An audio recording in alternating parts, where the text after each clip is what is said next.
안녕하세요. 저는 30대 초반의 아이 엄마로서 이제 돌쟁이를 키우고 있습니다. 오늘은 지난 1년 동안 정말 다양한 어려움을 겪으면서 느낀 이야기를 공유하고자 글을 남기려고 합니다. 제가 7살 때 부모님이 이혼하셨고 할머니는 항상 엄마를 구박하며 엄마는 항상 묵묵히 참아왔습니다. 중간에서 아빠는 할머니와 말다툼을 하며 집안이 항상 시끄러웠습니다. 엄마는 저를 꼭 안아주시고 위로해주는 날이 대부분이어서 몇 년이 지난 후에도 엄마는 불쌍한 존재로 기억되어 있었습니다. 우리 할머니는 살아계시는 동안에도 강하시고 자기 마음대로 모든 일을 처리하려는 성향이 강했습니다. 그래서 저희 집은 화목한 분위기라기보다는 갈등이 자주 일어나곤 했죠. 분위기가 아니었다고 기억합니다. 어릴 때는 왜 부모님이 이혼했는지, 할머니는 왜 아직까지도 엄마 이야기만 나오면 욕을 하는지 알 수 없었어요. 하지만 지금은 저도 결혼을 하고 보니 엄마의 마음을 조금은 알 수 있었습니다. 엄마와 아빠는 교대시였습니다. 그러다가 뱃속에 제가 생겨서 할 수 없이 결혼한 상황이었고, 할머니는 혼전음치를 무조건 여자 탓으로 생각하시고 엄마를 구하셨습니다. 여자가 조신하지 못하게 속에 신 이런 건 여자가 알아서 피해야지. 우리 아들 인생 어떡할 거야? 너 만나서 우리 아들이 내 말도 안 듣고 다 너 때문이야. 이런 이야기를 어릴 때 정말 많이 들었거든요. 할머니는 제 존재 자체를 아빠의 흠이라고 생각했습니다. 생각하면 말도 안 되는 행동들을 했죠. 생각해보면 저는 어릴 때 한 번도 외가집에 가본 적이 없었습니다. 그래서 외할아버지와 할머니가 다 돌아가신 줄 알았어요. 어느 날 알게 된 것인데 할머니가 결코 못 가게 했다고 하더라고요. 결혼을 하게 되니 엄마는 정말 이혼밖에 할 수 없으셨을 것 같아요. 물론 어릴 때 엄마의 빈자리가 느껴질 때마다 힘들었어요. 시간이 흐르고 성인이 되어서 언젠가 아빠에게 왜 이혼했냐고 물어봤더니 자기도 매우 힘들었다고 하고 아빠가 군대에 있을 때 엄마가 찾아와서 더 이상 함께 살 수 없다고 이야기했다고 하더라고요. 아빠도 엄마도 매우 어린 나이였고 우리 할머니가 엄마를 정말 구박하셨던 걸 어릴 때에도 이해했습니다. 할머니는 나쁜 사람이 아니라고 생각해야 해. 엄마가 정말 버거웠어. 많은 어려움이 있었고 너무 고통스러웠던 것이야. 아빠는 엄마를 바라봐도 계속 힘이 들어가는 걸 봐서 그랬던 거야? 그러니까 너무 나쁜 사람으로 생각하지 말아야 해. 엄마에 대해 물어보면 아빠는 한 번도 나쁜 얘기를 하지 않았어. 그냥 힘들고 지친 삶을 살다가 우리를 위해 함께 살지 않기로 했다고 말해왔어. 엄마는 결혼 생활 내내 친정에 갈 수 없었고 할머니의 잔소리를 듣고 살았어. 특히 아빠가 군대에 있을 때 할머니와의 관계가 더 악화되어서 아빠가 전역하자마자 이혼을 하고 집을 나가셨어.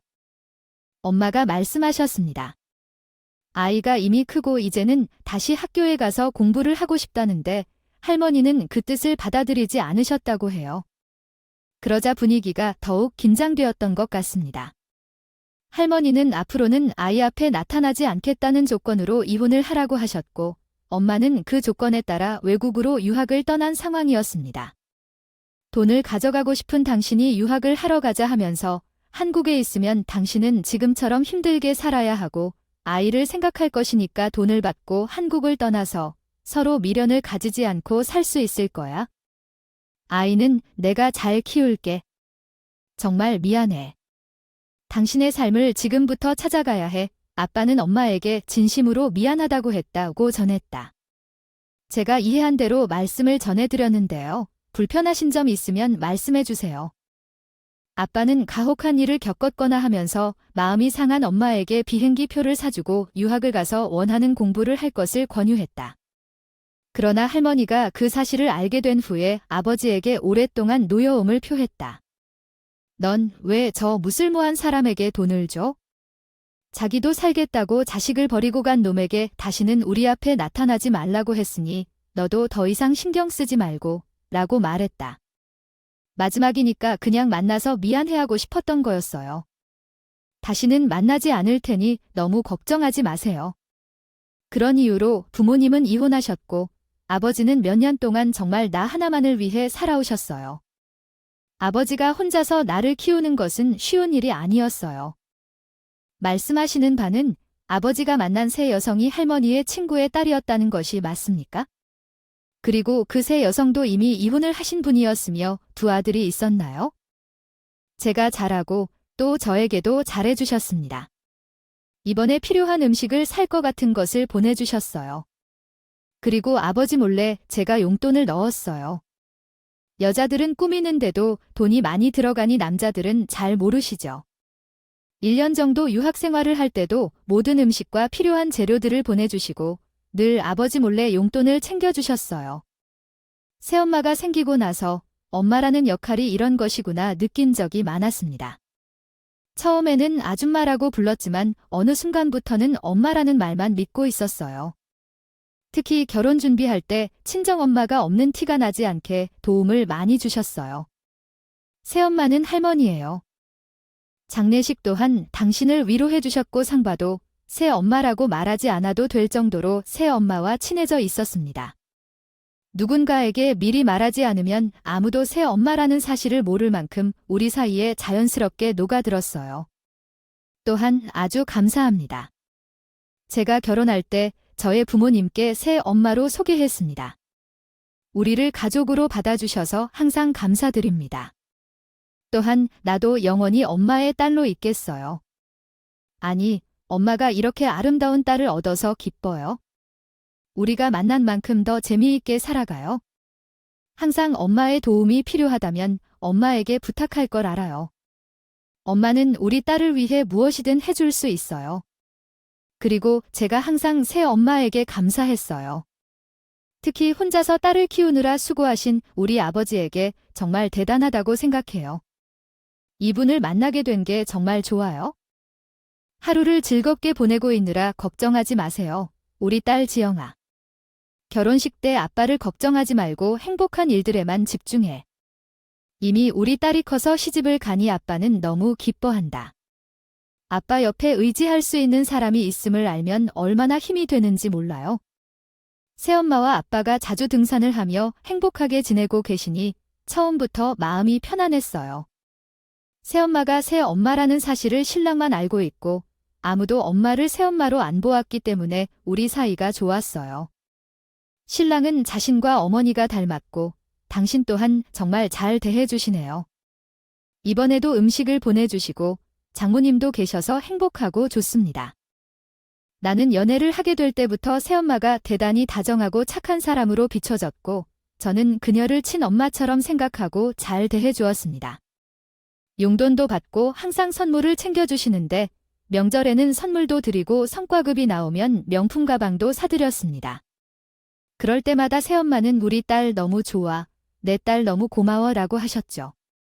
하지만 새엄마에게는 한 가지 단점이 있었습니다. 우리 가족은 대장암으로 돌아가신 분들이 많아서 음식을 조심해야 했는데 아버지는 새엄마를 살아서 바꾸었습니다. 둘째째 드셨습니다. 무슨 반찬을 즐기셨는지 새엄마와 함께 대화하다 그만큼 소주 한 병 이상 마신 것 같아요. 원래는 어린 딸을 혼자 키우셨기에 술을 잘 마시시지 않으셨어요. 하지만 새엄마를 만난 후 아빠도 술을 좋아하신다는 점을 알게 되셨어요. 처음에는 둘이 가끔 좋은 기분으로 술을 마실 것이라 생각했습니다. 그러나 둘은 일일이 소주 한 병 이상 마셨어요. 종종 친정에 가면 냉장고에는 언제나 소주와 맥주로 가득했으며 고기 반찬도 먹으셨었습니다. 그렇지만 새엄마가 반주로 먹는 것을 본 번째 생태요. 너무 술을 좋아하는 거라서 무슨 말을 해야 할지 애매해서 당황했습니다. 사람이거든요. 그리고 주로 함께 먹는 반찬은 고기가 최고라고 말하시는 분이신데 야채 반찬을 거의 안 드셨어요. 사실 저희 신랑도 주량이 좋아서 항상 술을 마시는 사람이라고 말하면 괜히 비난받는 것 같아서 아빠께 말했어요. 아빠 할머니가 돌아가시면서 식사 조심해라고 하셨잖아요. 다른 건 몰라도 요즘 아빠 술을 많이 마셔서 걱정이에요. 술 냉장고에 있는 건 말고 그만 드셨으면 좋겠어요. 유전적으로 대장암에 걸려서 할머니와 할아버지가 돌아가셨으니까 조심하셔야 해요. 알겠어요. 하지만 아빠도 이런 건 자기 스스로 선택이라고 생각하실 수 있겠지요. 어떡하겠니? 너희 엄마랑 매일이 술을 마셔 살아가는데 그래도 우리 딸이 걱정하니 술 섭취량을 줄일 필요가 있겠다. 아빠, 술을 조금만 드시도록 해주세요. 아빠, 아빠랑 엄마랑 저녁에 한잔하는데 지금 우리들이 함께 사는 나이니 어떡하죠? 대신 아침마다 아빠와 함께 걷기 운동을 하자. 걱정하지 마세요. 1년이라는 세월이 지났습니다. 두 분은 술 문제 외에 싸우시지 않았고 별 문제가 없었습니다. 매일 반주로 하시는 것이 마음에 걸렸지만 두 분이 즐겁게 살아가신다는 생각도 들었어요. 그러다 어느 날 건강검진 결과를 들어갔을 때 아빠가 전화를 하셨어요. 아빠 목소리는 심각했고 아빠의 첫마디를 듣자마자 문제가 생겼다는 것을 알 수 있었습니다. 딸아이, 아빠 오늘 병원에 갔다고 합니다. 왔습니다만 당신의 말을 들으니 작년에 그것을 보았을 걸 후회가 많이 되네요. 단지 살을 빼고 싶어서 좋다고만 생각했습니다. 최근에 배가 아픈 것은 잘못 먹었을 거라고 생각했는데 왜 아빠가 무슨 문제인지 무슨 병인지 말해주세요. 어서 말해주세요. 할머니와 같은 대장암인 것을 듣고 아빠가 사기일지라도 지금 수술을 하지 않으면 너무 늦을 것 같아요. 가능한 빨리 수술 날짜를 예약했습니다. 아빠를 먼저 집으로 데려가서 상황을 말해야 해요. 요즘 의학기술이 발전해서 수술과 항암 치료를 받으면 괜찮을 거예요. 전화를 끊고 집으로 향했습니다. 아버지와 할머니가 대장암으로 돌아가셔서 저도 걱정이 되네요. 마음을 편안하게 해주려 합니다. 엄마랑 살았던 장소에 몇 년 만에 건강검진을 받으러 갔다가 대장암이라는 병명을 알게 된 아빠는 최근 얼굴이 많이 안 좋아 보입니다. 이전에도 건강검진을 받으라는 말씀을 항상 하셨지만 새 엄마와 친정아빠도 함께 하러 가지 않았습니다. 걱정 마세요. 아빠는 자기 몸을 제일 잘 알고 있습니다. 요즘처럼 마음 편하게 살아본 적이 없으니까 걱정 마세요. 우리 딸 교직 생활을 하실 때는 직장에서 건강검진을 받기 때문에 괜찮았습니다. 그러나 퇴직하신 후에는 국가검진을 받으라는 말에도 안 가셨습니다. 아빠는 늘 아픈 곳이 없는데 왜 병원에 가냐는 식으로 생각하셨죠. 그래서 새 엄마와 함께 살고 나서는 몇 년 동안 건강검진을 받으러 가신 적이 없습니다. 이번에는 저가 예약을 하고 모시고 갔는데 오늘은 결과를 듣기 위해 병원으로 오라고 했습니다. 장염이 아니라도 배가 아프다는 소리를 자주 하셨어요. 친정집에 가보니 새엄마는 울고 계시고 아빠는 침울한 얼굴을 하고 계셨습니다. 새엄마는 여보, 걱정하지 마. 내가 대장암으로 유명한 병원에 예약해놨어. 집을 서라도 내가 당신 병간호할 거고 당신을 내버려 두지 않을 거야. 걱정하지 말고 내가 하는 대로 하자.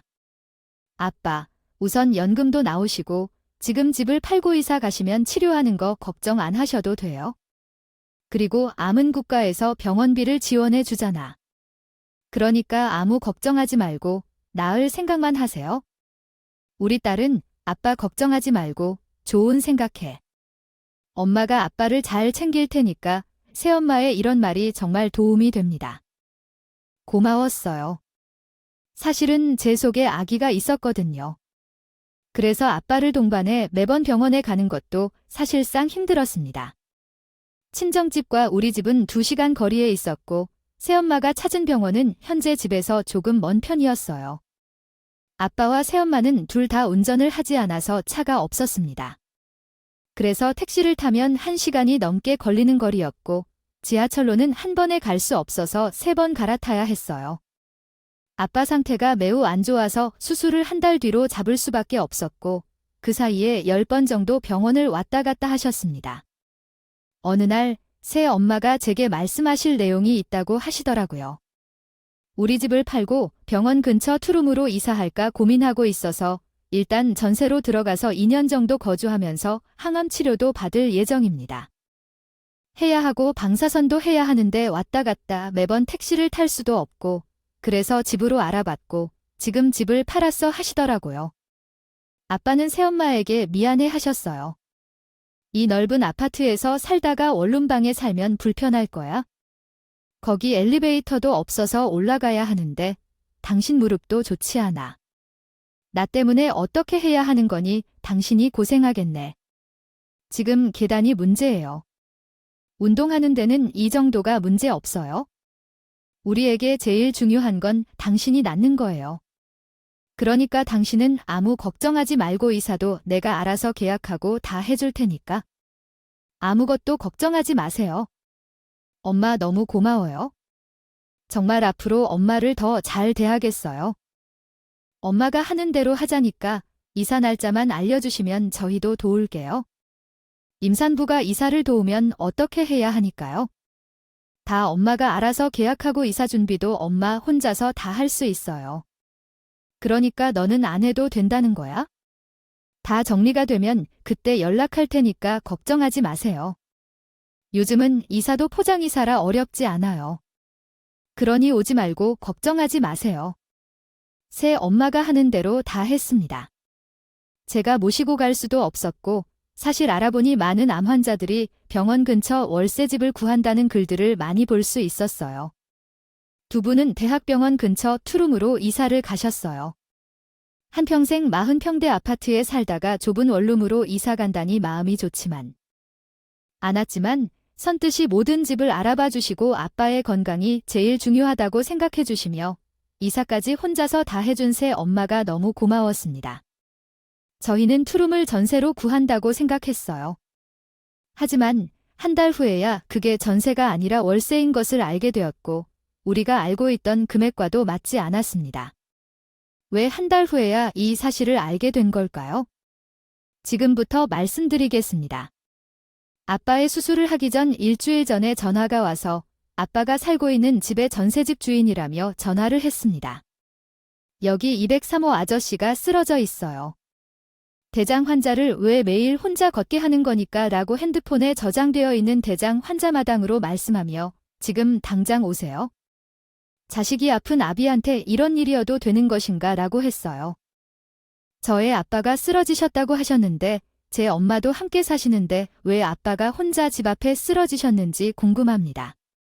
아저씨가 이제 일주일째 매일 밤낮으로 외출을 하셨다는데 한 번도 와이프가 되는 사람을 본 적이 없다고 하셨다면 이게 무슨 얘긴가요?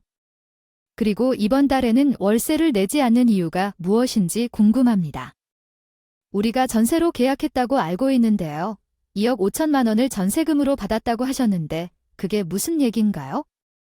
건물 전체가 5천만 원에 7개라니. 어쨌든 지금 당장 오셔야 할 것 같아요. 아픈 아빠를 혼자 두면 어떡하죠? 저는 급하게 택시를 타고 친정집에 갔다가 발견했는데 아빠는 혼자 일주일 동안 저한테 말도 없이 아픈 몸으로 세원마을을 찾는 모습이었습니다. 다니시다가 원룸 입구에서 쓰러지셔서 집주인분이 전화하셨던 거였습니다. 저는 아빠에게 정말 깜짝 놀랄 만한 이야기를 들었습니다. 정말 망연자실한 얼굴로 이야기하는 아빠를 보니 심장이 떨어져 나갈 것 같았어요. 내가 임신 중이라서 말을 못했어? 그 사람이 집으로 이사 오면 그 집을 팔고 남은 돈이 억 단위인데 집 전세로 받은 돈이 2억을 들고 사라졌어. 내가 일주일간 친정집도 가보고 그 아들이 사는 집도 가봤는데 그 어디에도 없더라. 아니, 2주 전에 이사할 때만 해도 그런 분위기가 아니었잖아. 그리고 원래 아빠 집이 5억이 넘었는데 그럼 이사하면서 새엄마가 모든 돈을 들고 지금 튄 거야? 아빠는 정말 병원에서 표적 항암에 대해 이야기하면서 5천만 원 이상이 든다는 얘기를 들었을 때 아들은 아무 말도 하지 않았나 봐. 그런데 아들이 잠시 벌어갈 것이라며 나갔다가 돌아오려고 할 때 이사를 하고 나서 들러서 만나러 갔어. 근데 이제 생각해보면 이상한 것 같아. 가방도 없고 옷도 별로 없었고 새엄마는 아빠가 아프고 돈이 들어가니까 다 버리고 떠났네. 사람이 어떻게 그럴 수가 있어? 그렇게 아빠 없으면 살 수 없을 것 같다고 했는데 아빠가 그래도 수술은 하자고 하니까 돈은 내가 마련하겠다고 하네. 볼 게 아냐? 아빠는 아무것도 하기 싫은가 봐. 지금 몸 상태도 좋지 않고 그리고 병원에 전화해서 수술을 미뤘어. 돈도 많이 든다고 하니까. 아빠는 지금 좀 쉬고 싶어 보이는구나. 다음에 오라고 했어? 아빠는 방 안으로 들어갔어. 들어가 포기했어요. 너무 당황해서 아빠에게 아무 말도 못했습니다. 새 엄마가 돈을 가져가고 나간 상황에서 가장 상처를 받은 사람은 아빠였어요. 힘든 상황에 처한 아빠가 이해 못할 건지 아니면 아빠의 재산에 대한 욕심이 생긴 건지 정확한 이유는 모르겠지만 새 엄마를 용서할 수 없었습니다. 매일 몇 번이나 새 엄마 번호로 전화를 걸었지만 한 번도 통화할 수가 없었습니다.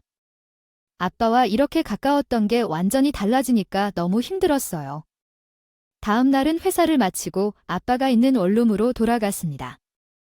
아빠에게 집 계약서를 보도록 요청했어요. 월세를 정확히 알기 위해서 계약서를 확인해야 하니까요. 계약할 때는 그 사람이 모두 처리해 주셔서 나도 그 내용을 확인하지 못했어요. 2억 5천을 내고 전세라고 해서 그렇게 알았는데 제가 직접 확인해야 했는데 생각지 못했어요. 이런 일이 생길 줄은 전혀 예상하지 못했어요. 아빠가 잘못한 게 아니야? 제가 더 신경을 쓰면 좋았을 텐데 우리가 그 사람을 너무 믿어서 그랬던 거죠. 아빠를 비난해서는 안 돼요. 주인분께서 계약서를 주셔서 확인했는데 계약서에 아빠의 도장이 찍혀 있었어요. 사장님도 그렇게 말씀하셨다고요? 그때 그 여성에게 설명을 다 했고 아버지는 도장을 찍고 방에 들어가 누웠어요. 그래서 나는 둘 다 알고 계셨다고 생각했어요. 당시 사모님은 아버지에게 환자라서 1년 후에 살아나가겠다고 했기 때문에 병이 있다고 알았고 사정도 알게 되었어요. 그런 상황을 전혀 생각하지 못했어요. 아버지는 그때 새엄마의 말만 듣고 계약서도 읽지 않고 도장을 찍고 방에서 쉬고 계셨다고 하던데요. 새엄마는 아버지에게 2억 5천에 2년짜리 전세 계약을 했다고 말했고 우리는 그대로 믿었어요. 그런 사기를 칠 것이라는 생각은 들지 않았죠. 그것이 새엄마의 의도였던 거예요. 아버지가 평생 열심히 모든 일을 해오면서 축적한 4억이 그렇게 나가버린 거예요. 돈은 아빠의 퇴직금이었습니다. 모든 사실을 알면서도 적었고요. 솔직히 손발이 덜덜 떨릴 정도였어요. 하지만 아빠는 생각보다 담담해 보였어요. 아빠가 왜 이렇게 담담한지 화도 안 나고 사람이 어떻게 이럴 수가 있어 아픈 사람을 원룸에 처박아 놓고 억이나 내고 어디로 간 거야 정말 사람이 어떻게 이럴 수가 있어 정말 사람도 아니야? 사실 병원 다니면서 돈 이야기할 때부터 사이가 좋지 않았어. 그 사람 아들이랑 무슨 문제가 생겼는지 아무 말도 안 하는 날이 많았고 너에게는 말을 안 했지만 내가 그 사람 아들에게 돈을 좀 벌려줬거든. 그래서 내 눈치를 보는가 보다 했는데 아빠 새엄마 아들한테 돈을 받으려는 마음 같았어요. 양육비를 보낼 때마다 돈을 빌려줬고 그런데 어제는 그렇지 않았어. 그래서 새엄마가 이상한 것 같아서 아빠에게 뭔가 의심스러운 점이 있다는 얘기였거든. 오늘 여러 가지 검사를 한다고 했더니 아침에 그 사람이 누군가와 전화통화하면서 나갔어. 그래서 조금 따라갔는데 아들에게 돈을 더 주는 걸 보았어. 그런데 그 사람은 곧 다른 도시로 이사를 간다는 듯이 얘기하더니 벌써 짐도 모두 보냈다고 했어. 그래서 나는 뭔가 의심스럽다고 생각했어. 그리고 이사를 하고 짐이 줄었고 비싼 명품 가방이나 금관이 하나도 없는 걸 보니 더 이상하다고 느꼈어. 아마 계약금과 다른 비용을 이미 빼돌린 건 아닐까 싶어. 이제 어떻게 해야 할지 모르게 되었어. 진짜 몇 년째 이 사람을 믿었는데 그렇게 웃으면서 잘했더니 이제 아빠가 아프고 돈도 없으니 나간 거네. 사실 아빠는 새 엄마랑 재혼하면서 한 달에 100만 원씩 새 엄마의 아이들에게 보냈던 상황이었습니다. 그뿐 아니라 아빠가 퇴직하면서 받은 퇴직금까지 빌려달라 해서 1억 정도 그 집 아이들에게 빌려주기까지 했었어요. 우리 아빠는 새 엄마가 원하는 대로 모든 걸 해주셨죠. 근데 새 엄마는 아빠가 대장암에 걸렸다는 소식을 듣고 돈도 많이 들어가고 이제 병수술을 해야 할까 봐 바로 도망간 겁니다. 정말 사람이 너무 간사하죠. 2주 전까지만 해도 울면서 아빠를 살릴 거라고 당신 없으면 못 산다고 했던 사람인데 2주 만에 완전히 다른 사람이 되었어요. 아빠는 지금도 사람을 붙여서 찾고 있으니 너무 걱정하지 말라고 하셨어요. 그대로 나는 임신한 몸으로 친정까지 일주일에 2번씩 왔다 갔다 했어요. 우리 딸이 임신해서 회사 다니는 것도 힘들 텐데 이렇게 먼 곳까지 오지 말라니까 아빠가 괜히 너한테만 돼서 미안하다. 아빠 정말 미안하면 나을 생각을 해요.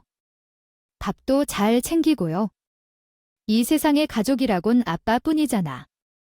나는 엄마도 없고 아무도 없는데 아빠가 이렇게 무너지면 나는 어떡하라고. 아빠야, 제발 모든 걸 포기한 사람처럼 살지 말자. 제발 그러게 말이다. 우리 딸 혼자 남을까 봐. 아빠는 그게 제일 걱정이야. 미안해. 아빠가 너무 많은 사람을 믿었던 것 같아. 아빠는 볼 때마다 정말 미안해했고 나는 미안하면 얼른 나으라고 말했어. 아빠, 치료 다시 시작하자. 여기서 끝내야겠어요.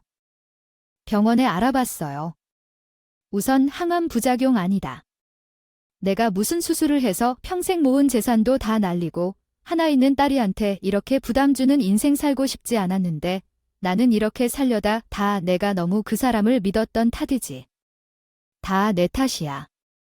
아빠는 새엄마가 나간 뒤로 삶의 의욕을 잃은 분처럼 늘 힘이 없으셨어요.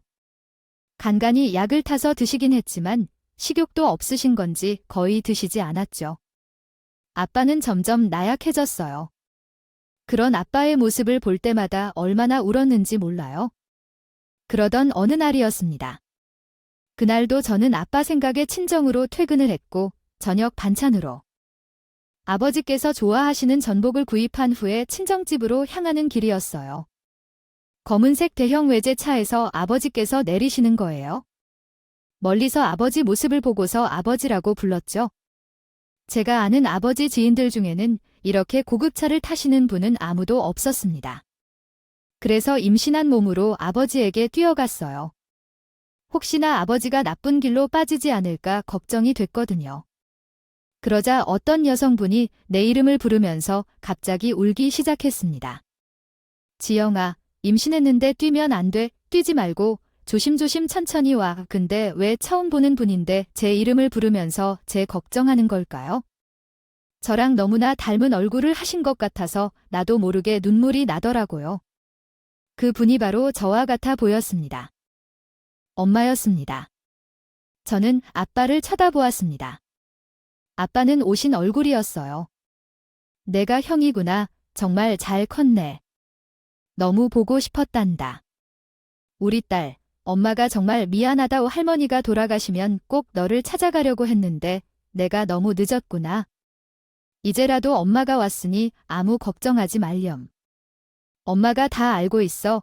고급 대형 세단에서 내려온 사람은 제칠 엄마였습니다. 저희 아빠랑 엄마는 대학 시절이었습니다. 아빠는 너무 속상해서 대학 친구들을 만나서 이런 이야기를 했고 그 이야기가 엄마까지 전달돼서 엄마는 이 모든 사실을 알게 되었던 겁니다. 친엄마는 저에게 긴 이야기를 해주셨어요. 사실 나는 너희 할머니랑 내 앞에 나타나지 않겠다는 조건으로 이혼했고 너와 내 아버지는 모를지라도 1년에 한두 번은 멀리서 지켜보았어.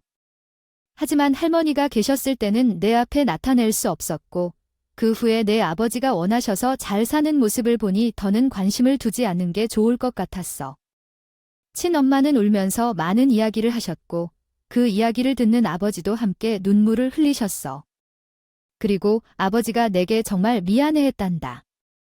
이제 나를 찾아와줘서 고맙다고. 당신이 그때 나를 유학 보내줘서 내 인생을 살 수 있었어. 내가 도와줄 테니 우선 치료부터 시작하고 돈 걱정하지 말라고. 당신이 와줘서 얼마나 안심인지 모를 정도로 정말 고마워. 전부 당신 덕분에 찾아왔다고. 아니요. 우리 딸이 임신했다는 걸 알았을 때 당신을 돌보면서 그녀가 몸에 상처를 입을까봐 너무 걱정이 되었습니다. 결혼한 사실을 당신이 알려주지 않아서 알지 못했고 아이를 낳게 된다는 소식에 너무 걱정해서 친엄마는 결혼식에도 참석하고 싶었지만 아빠와 연락이 없었고 재혼한 엄마가 있어 괜히 문제가 생길까 봐 가지 않았다고 합니다. 그러던 중 친한 친구를 통해 아빠의 이야기를 듣고서 즉시 비행기를 타고 한국으로 오신 것이었습니다. 엄마는 내 손을 잡으며 말씀하셨어요. 이제 엄마가 도와줄게. 20년 전에 너한테 큰 상처를 준 걸 알아. 하지만 그때는 너무 어려웠어. 22살 나이에 임신해서 신정에도 못 가고 대학도 졸업하지 못했을 때였으니까 싶었는데 할머니가 아무 곳에도 못 나가게 하셨어. 거기에 아빠까지 군대 가니 엄마가 너무 힘들어서 살 수가 없었지? 다 변명으로 들릴지도 모르겠지만 정말 미안해. 사실 저도 결혼을 하고 보니 엄마의 삶이 너무 힘들었겠다는 생각이 들었어요. 그래서 만약 엄마를 미워할 수가 없었습니다. 그리고 너무 힘든 순간 나타나준 엄마가 저에게는 구원의 손길이었다. 힘들어서 나가고 싶었을 것 같아요. 엄마가 이혼하신 거 어릴 때는 힘들었지만 저도 결혼해보니 이해가 되더라고요. 그래도 한 번쯤은 보고 싶었어요. 찾아오셨을 때 한 번이라도 얼굴 보여주시지 그러셨어요. 엄마는 아빠에게 도움을 받은 유학비를 이제 갚아줄 테니 마음 편하게 받으라고 하셨고 아빠를 울면서 그 돈을 받으셨어요. 엄마가 오셔서 하나하나 문제를 해결하자 모든 일이 일사천리로 해결이 됐습니다. 알고 보니 친엄마는 미국에서 한국 유학생 아이들을 위한 학원을 하셨고 학원이 잘 돼서 100억대 부자가 되었더라고요. 엄마는 자식을 버리고 왔으니 도덕적이며 돈을 벌기 위해 재단도 하지 않고 일만 하셨다고 하더라고요. 그래서 한국에 있는 집에 있다고 저에게 임신 후 출산할 때까지 도와주신다고 했어요. 그리고 새 엄마를 찾는 것까지 도와주셨습니다. 친엄마는 많은 돈을 써서 사기치는 새 엄마와 아들을 잡을 수 있도록 변호사까지 고용해 주셨어요. 아빠랑 엄마는 같이 사는 건 아니었으나 아빠는 쓰이지 않게 아빠 항암을 받았습니다. 아빠를 모시고 병원에 가는 날 우리는 간병인을 고용해서 아빠가 편안하게 치료에 전념할 수 있도록 도왔습니다. 엄마는 항상 그때 아빠가 할머니 몰래 학생 대출을 받아서 나에게 줬었던 것을 말씀하며 내 생각도 나고 한국에 있으면 아무것도 할 수 없을 거라고 그래서 미국에 가라고 등 더미로 준 것도 내 아빠였어. 그분이 도와주셔서 지금 잘 살고 있는 거니까 너도 아빠도 미안해하지 않아도 돼라고 말씀하셨습니다. 그리고 엄마가 해주시는 모든 것들을 편안히 받아들이세요. 사실 아빠는 새 엄마가 집을 나가고 돈까지 가져갔다는 사실을 알게 되어서 망연자실한 상태였어요. 이대로 아빠가 삶의 희망을 잃지 않도록 너무 걱정돼요. 낯섰죠. 하지만 친엄마가 오신 뒤로는 열심히 운동도 하시고 건강하게 노력하는 모습이 보였습니다. 그래서 친엄마에게 미움이나 원망보다는 고마움을 느꼈어요. 나에게 가장 소중한 것은 나를 키워준 아빠였고 사실 아빠마저 이럴까 봐 정말 겁이 났어요. 나에겐 가족이라고 하면 아빠뿐이었는데 엄마가 정말로 돌아와 주시기 전까지 너무 무섭고 힘들었어요. 그렇게 며칠 뒤에 기쁜 소식이 들렸습니다. 그 나쁜 사람들을 잡았다 오고 전화가 왔어요. 이제 돈 걱정하지 마시고 당신은 치료에만 집중하세요. 내가 당신에게 빚진 것 다 갚았는데요. 한 번도 제대로 갚지 않았지만 비용을 되돌려주고 싶었던 걸 이렇게 갚았다고 생각할게요. 고마워. 재산도 돌려주시고 건강도 돌려주시고 무엇보다 저도 우리 딸도 정말 한 발자국만큼 힘들었는데 당신 덕분에 모두 해결돼서 정말 고마워. 친엄마는 돈을 가진 채로 집을 나가려고 하다가 방해하셨고 우리가 걱정하지 않도록 빼앗긴 돈들을 도와주셨어요. 엄마는 지인 중에 법률 문제를 잘 아는 분들도 많아 쉽게 해결해 주셨다고 하더라고. 알고 보니 새 엄마는 아들과 해외 도피를 하려고 준비 중이었고 변호사를 통해 돈을 찾아갈 수 있었습니다. 그리고 변호사 선생님께서 온 김에 아빠는 엄마를 용서할 수 없다고 하셨다더라고요. 이혼을 준비 중이었습니다. 고소할 사항이 있다면 고소하며 그 과정에서 새엄마와 그녀의 아들에게 용서를 구할 것을 요청했습니다. 새엄마는 제게도 사정을 알려주길 원했지만 저는 새엄마를 용서할 수 없었습니다. 제 상황에서 누가 용서할까요? 아빠가 수술비를 모두 가져가며 도망친 사람을 용서할 수 없었습니다. 새엄마는 전화로 저에게 울면서 상황을 설명했습니다. 우리 사이 정말 좋았잖아. 우리 아들이 힘들어했기에 내가 너희 아버지에게 양육비를 받을 수 있다는 조건으로 원했던 거야? 내가 너희 부녀에게 얼마나 잘해줬는데 용서받기를 거절하는 게 억지스럽지 않니? 우리 아빠도 나도 당신을 용서할 생각이 없어요. 아픈 사람을 혼자 내버려 두고 아무 말 없이 사라져 가버리는 게 말이 돼? 그리고 아버지가 당신에게 준 돈은 얼마나 되나요? 아버지의 마지막 유언까지 지켜내면 아버지가 죽든 살든 당신에게 관심은 없었겠죠. 그러니까 이런 짓을 다시 하지 마세요. 딱 한 번만 예정에 맞게 용서해 주세요. 우리 아버지에게 빌린 돈들은 이미 다 돌려주었어요. 아버지의 유지품만 풀어달라고 요청했습니다. 돈도 다 갚았는데 고소까지 해야만 합니까? 저는 얼마나 힘들게 당신들 가족을 먹여 살렸는지 알고 있어요. 그 돈을 빌려간 것만으로 이렇게 처리해야 한다고 생각합니까? 차라리 상황을 설명하고 돈을 빌리겠다고 요청했다면 이해했을 거예요. 그러나 당신은 우리 아버지가 아픔을 알고도 모든 것을 쥐고 나가버리고 아버지가 죽든 말든 버렸잖아요. 이런 일로 용서해야 할 게 무엇인가요? 달래, 용서는 평생 할 일이 없어서 다시는 아빠께 전화하지 마세요. 나는 너에게 얼마나 많이 잘해주었는데 나도 나의 아들을 소중히 여겨서 그런 것이고 또한 병간호가 쉬운 일인 줄 알아? 병간호는 아무나 할 수 있는 게 아니에요. 나도 살고 싶어서 그랬어. 나도 나의 아들이 소중해서 살려고 그랬단다고. 당신이 살려달라고 우리 아빠를 버려서는 안 돼요. 나는 당신을 용서할 생각이 없어요. 그래서 아빠에게 전화를 하면 가만히 있을 수 없을 거예요. 그새 엄마와의 인연은 끝났습니다. 속이 후련하더라도 지난 몇 달 동안 새 엄마 때문에 얼마나 많이 울었는지 몰라요.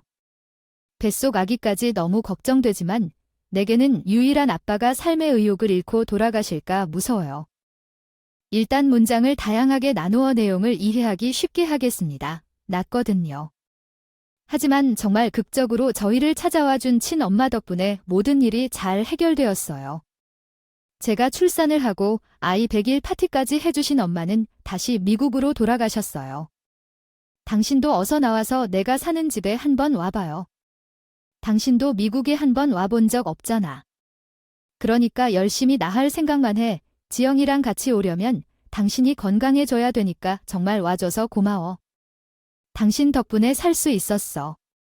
우리 딸 걱정 안 하게 내가 내 몸은 잘 챙길게.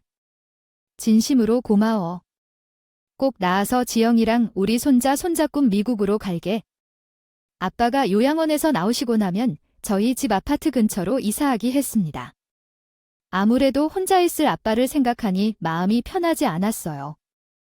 그리고 엄마께서 저에게 차를 사주셔서 이제 아빠를 모시고 병원에 갈 수 있게 되었습니다. 그렇게 저에게 신처럼 모든 것을 해결해 주신 엄마는 미국으로 돌아가셨고 곧 돌아올 명절 때 우리 집으로 오기로 했습니다. 엄마가 미국에서도 우리 손주 사진을 몇 번이나 보는지 몰라요. 어릴 때를 너무 닮아서 엄마가 자꾸 눈에 띄십니다. 이번에 엄마가 가면 보약과 첩지어 줄 것이니 먹고 힘내고 곧 만나러 오겠습니다. 친엄마께서는 하루에 한 번씩 저에게 아기 사진을 보내달라고 하시면서 명절 때 오신다고 하시더라고요. 이번에는 제가 두 분을 모시고 좋은 곳에 가려고 계획 중이에요. 제 긴 사연을 읽어주셔서 감사드립니다. 오늘도 저희 채널에 부디 놀러오세요. 와주셔서 감사드립니다. 더 좋은 이야기로 찾아뵙겠습니다.